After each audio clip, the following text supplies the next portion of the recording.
Masih bersama saya Adini dan kembali kami sampaikan berita Padang hari ini.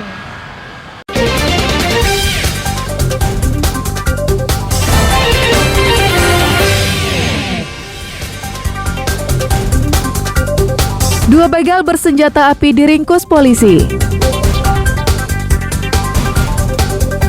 Dua residivis kasus narkoba kembali ditangkap secara bersamaan. Dua kelurahan di Padang dikukuhkan sebagai Tsunami Ready Community.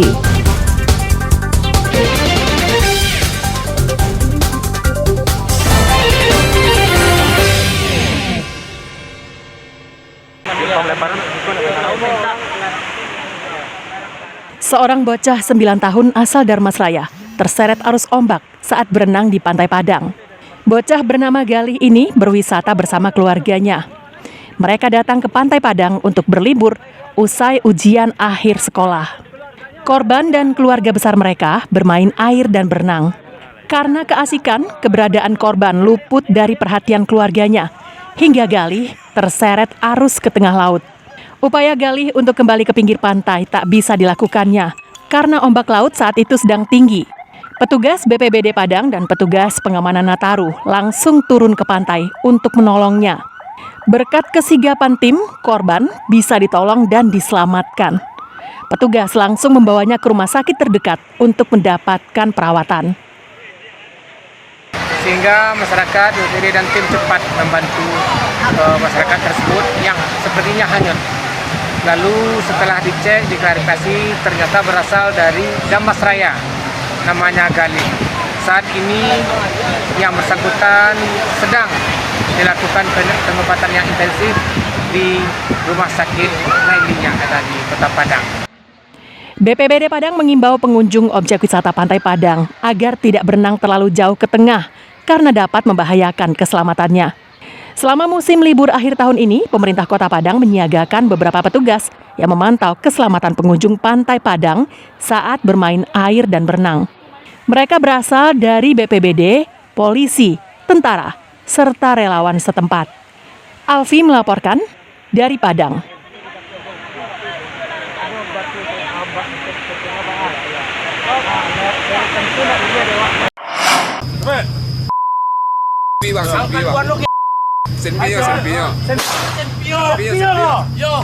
Dua pemuda ini tak menyangka jika serombongan orang yang menghampirinya adalah polisi yang berpakaian bebas.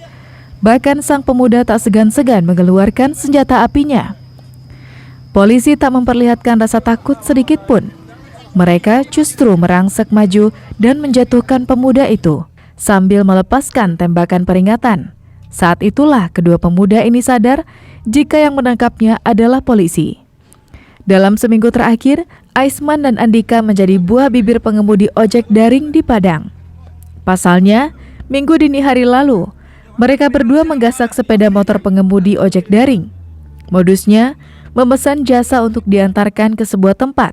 Setelah dijemput, mereka malah merampas dengan ancaman akan menembak korban jika melawan. Dengan membawa pisau dan senjata api, menodongkan pertamanya pisau ke korban dan meminta untuk sepeda motor.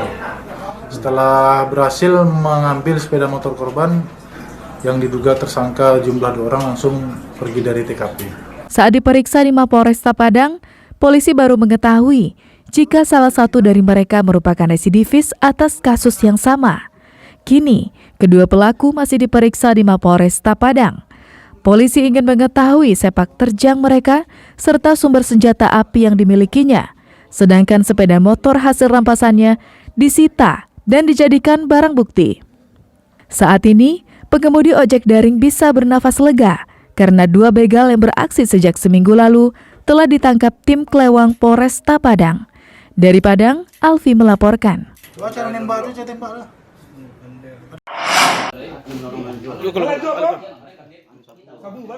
Kedua pengedar ini ditangkap di rumah Rizo di Desa Air Santo, Kecamatan Pariaman Timur.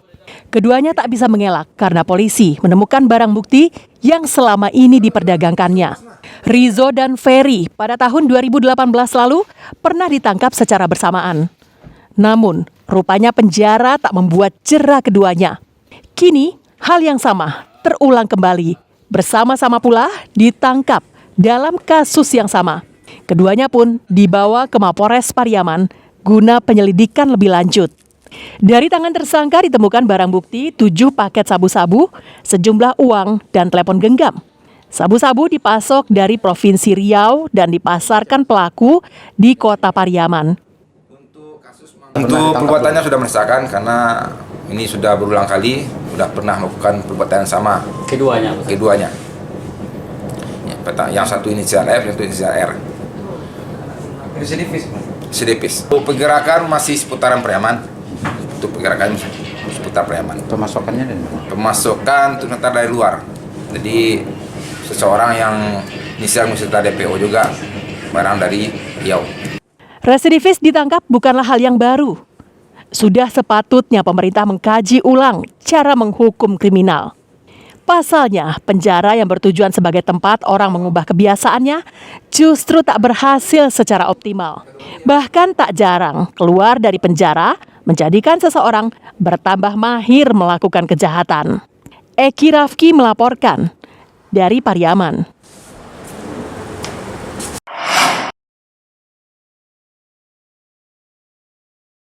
UNESCO Intergovernmental Oceanographic Commission mengukuhkan 2 kelurahan, yakni Lolong Belanti dan Purus, sebagai tsunami ready community di Kota Padang, yang akan menjadi contoh bagi kelurahan lainnya di Indonesia dalam menghadapi ancaman bencana tsunami. Pengukuhan dilakukan di kawasan Pantai Purus Padang yang diberikan oleh Kepala BMKG RI Dwi Korita kepada Wali Kota Padang Henry Septa. Di negara-negara Samudra Hindia, baru India dan Indonesia yang sudah terdaftar di UNESCO IOC sebagai negara yang memiliki masyarakat siaga tsunami. Sedangkan di Indonesia, ada 9 kelurahan yang menyandang status ini. 2 kelurahan berada di Kota Padang. Pengukuhan ini telah memenuhi 12 syarat indikator penilaian, diantaranya kapasitas masyarakatnya sudah memiliki peta bahaya, jumlah masyarakat yang terdampak, jumlah kekuatan masyarakat, ketersediaan peta evakuasi, serta rambu-rambu bahaya tsunami, dan selanjutnya pelatihan tentang tsunami. Sampai dengan saat ini yang di dunia ini yang sudah mendapatkan pengakuan dari IOC UNESCO sebagai masyarakat siaga tsunami itu baru sekitar 50 masyarakat di 20 negara. Sebagian besar itu sementara ini adanya di Karibia. Di Samudra Hindia, kan kita Indonesia berada di Samudra Hindia, itu saat ini baru ada 11 di 2 negara, yaitu di India dan Indonesia. Harapkan masyarakat semakin siap, semakin cekatan, tidak hanya siap tapi terampil cekatan dalam hal penyelamatan diri dari ancaman bahaya tsunami. Kenapa bisa cekatan? Karena sistemnya sudah disiapkan. Tadi ada 12 indikator, rambu-rambunya sudah disiapkan, petanya sudah disiapkan, peringatan dininya sudah disiapkan, SDM-nya sudah disiapkan, dan ada 12 indikator tadi. 2 kelurahan di Padang ini diharapkan bisa menjadi contoh bagi kelurahan lainnya di Kota Padang yang berada di pesisir pantai untuk menjadi bagian dari Tsunami Ready Community. Tsunami Ready Community sendiri adalah program peningkatan kapasitas masyarakat dalam menghadapi ancaman tsunami yang berbasis 12 indikator yang telah ditetapkan UNESCO IOC. Harapannya, masyarakat senantiasa siap siaga. Alfi melaporkan dari Padang. Gempa bumi di bawah